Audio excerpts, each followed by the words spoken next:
বোলপুর লোকসভা কেন্দ্রে তৃণমূল কংগ্রেস প্রার্থী অসিত মাল 3,27,000-এরও বেশি ভোটে জয়লাভ করেছে। আর এতে উচ্ছ্বসিত পূর্ব বর্ধমান জেলার আউসগ্রাম 2 নম্বর ব্লক এলাকার তৃণমূলের নেতাকর্মীরা। এই বিপুল জয়ে আউসগ্রাম 2 নম্বর ব্লকের এরাল অঞ্চলের তৃণমূল কংগ্রেসের কর্মী সমর্থকরা বিজয় উৎসব পালন করল। তাতে সামিল হন আউসগ্রাম 2 নম্বর ব্লক তৃণমূল কংগ্রেসের সভাপতি শেখ আব্দুল লালন। সবুজ আবিরে মেতে ওঠেন কর্মী সমর্থকেরা। রাহুল রায়ের রিপোর্ট, আউসগ্রাম পলাশী বার্তা।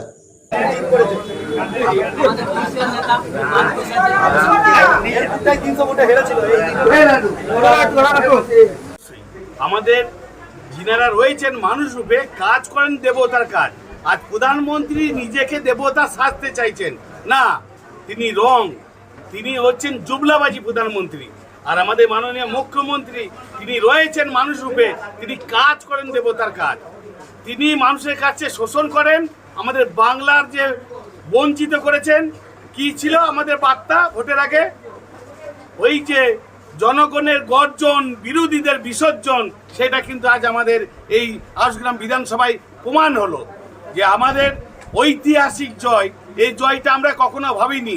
আমাদের যেমন মাথার উপরে দেবতাটি রয়েছেন, আমাদের নেত্রী একটাই মমতা ব্যানার্জি, আমাদের নেতা একটাই অভিষেক ব্যানার্জি।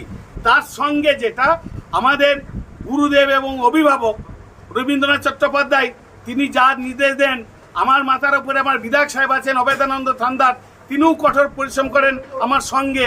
তাই এই যে আমার বিধানসভার ঐতিহাসিক জয়, আমার ওই যে বিধানসভার লিডটা ছিল 11,554, সেইটা আজকে আমরা এই যে মানুষের যে লক্ষ্য, শিক্ষা থেকে স্বাস্থ্য, খাদ্য থেকে বাসস্থান, সবটাই দিদি দিচ্ছেন।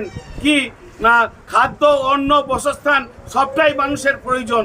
তাই দিদি এবং আমাদের সেনাপতি অভিষেক ব্যানার্জির তিনার লক্ষ্য একটাই, কি যে মানুষের সঙ্গে থাকবো। তিনারা ভোটের আগে গরিব বলেন, আর গরিবের 100 দিনের কাজে টাকা বন্ধ করেছিলেন, আবাস যোজনার বাড়ির টাকা বন্ধ করেছেন। তাই দিদি কি করছেন, রাজ্যে ফান্ড থেকে কিন্তু গরিবের 100 দিনের কাজের টাকা দিয়েছেন। ওই যে আবাস যোজনার বাড়ি, সেগুলো দিদি বলেছেন যে আমি দিয়ে দেব, এবং কারো ওই বাড়িতে তিরপল থাকবে, জল পড়বে, কারো ঘর থাকবে না, জল পড়বে, এটা দিদি চান না। দিদি চান মানুষের উন্নয়ন। তাই এটা উন্নয়নের ভোট হয়েছে।